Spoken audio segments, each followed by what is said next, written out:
Ya, hari ini kita akan mengerjakan kasus trombektomi pada DVT ya, atau deep vein thrombosis. Jadi darah yang mau ngalir ke jantung itu terhalang oleh bekuan darah. Jadi dalam selang itu, selang pembuluh darah venanya itu diisi oleh darah yang menggumpal. Jadi kebayang nggak ya, darahnya itu nggak bisa lewat. Jadi kaki kiri pasiennya ini bengkak banget ya, karena dia nggak bisa ya itu tadi nggak bisa ngalirin darah. Saya lihat kaki kiri ini dia penampakannya lebih bengkak dari kaki kanan ya, dan sudah mulai ada kemerahan hingga di atas sini ya gitu. Dan pori-porinya itu makin terlihat jelas, artinya benar-benar bengkak sekali ya. Kemudian yang jelas sekali ini pembuluh darah kecil ini, spider vein-nya ini tiba-tiba nampak banget semua ya, karena terisi darah. Jadi segitu banyaknya darah yang terperangkap di kaki kiri. Jadi hari ini kita akan coba lakukan trombektomi menggunakan angiojet ya. Angiojet ini adalah sedotan yang sangat canggih yang bisa untuk menyedot bekuan darah itu ya. Nanti kita lihat prosesnya gimana. Iya, jadi ini kita baru saja mendeploy yang namanya vena cava filter. Jadi dia fungsinya seperti filter, ya benar-benar filter ditaruh di dalam pembuluh darah. Jadi biar kalau misalnya kita lagi obok-obok bekuan darah di kaki yang sebelah ini, dia nggak ngalir ke jantung. Jadi sebagai proteksi ya, itu agar tidak terjadi emboli paru. Oke. Jadi ini adalah sedotan yang akan kita masukkan, namanya angiojet ya, untuk menyedot sumbatan di dalamnya. Nah, ini kita masukin nanti lewat pembuluh darahnya ya. Jadi ini lokasi pembuluh darah di paha, bisa dilihat hitam-hitam ini.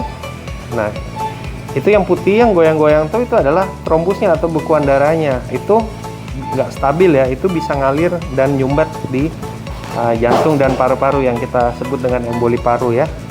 Jadi bisa kita lihat di sini. Nah, ini tujuan kita tuh adalah kita ngisep bekuan darah yang ini nanti ya. Nah, ini kontrasnya hitam-hitam ini, dia terhalang di sini, dia nggak bisa ngalir, makanya kelihatan hitam terus. Harusnya kan kalau misalnya ada alirannya, kita flash sekali, hitam-hitamnya ini langsung ikut ngalir ke atas ya. Jadi bisa lihat ya bentuk pembuluh darahnya, tengahnya yang putih ini ada bekuan darah. Target kita itu.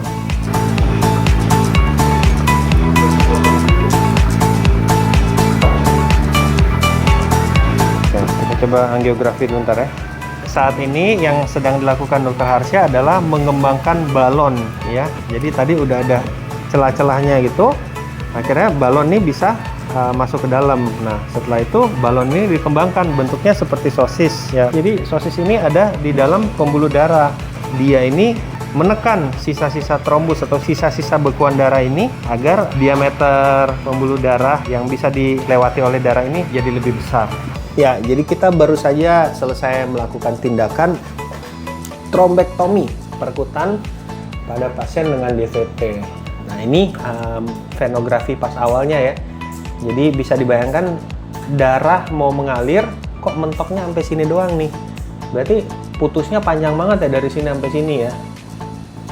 Lambat sekali pergerakannya, berarti ada yang menghalangi di atasnya ya.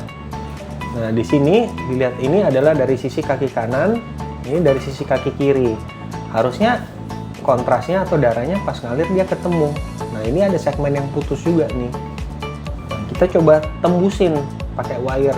Jadi seperti ini ceritanya. Gimana caranya kita bisa tembus ke sebelah ya. Baru bisa lewat seperti ini. Nah, ini pun berarti masih ada segmen yang putus ya. Tuh, ada yang goyang-goyang ya. Yang dikelilingi oleh kontras tapi berwarna lebih putih di sini. Nah, itu adalah trombus atau bekuan darah. Jadi bisa dibayangkan ini adalah pembuluh darah, tengahnya tuh ada bekuan darah yang goyang-goyang segitu. Nah, itu yang beresiko untuk tiba-tiba terlepas dan ngalir ke paru, menjadi emboli paru. Nah, bisa dilihat, nah alirannya jadi jauh lebih lancar ya. Jauh lebih lancar dibandingkan sebelumnya yang sama sekali tidak ada aliran ya. Nah, ini alirannya sudah bertemu lagi ya di tengah. Luka tindakan itu hanya 2 mili, jadi hanya kecil sekali ya. Setelah itu pasien besok bisa langsung berjalan Mungkin pesan saya sekali lagi, hati-hati kalau misalnya sudah mulai ada bengkak pada kaki, terutama pada satu sisi. Nah, biasanya sebelah kiri ya, bisa juga di sebelah kanan. Segera ke dokter biar bisa diperiksa, jangan-jangan udah terkena DPT. Oke, videonya harus saya sudahi karena videografernya sudah kesusahan ngambilnya nih. Videonya udah goyang-goyang. Mana, Bu? Susah jongkoknya ya? Oke, thank you ya.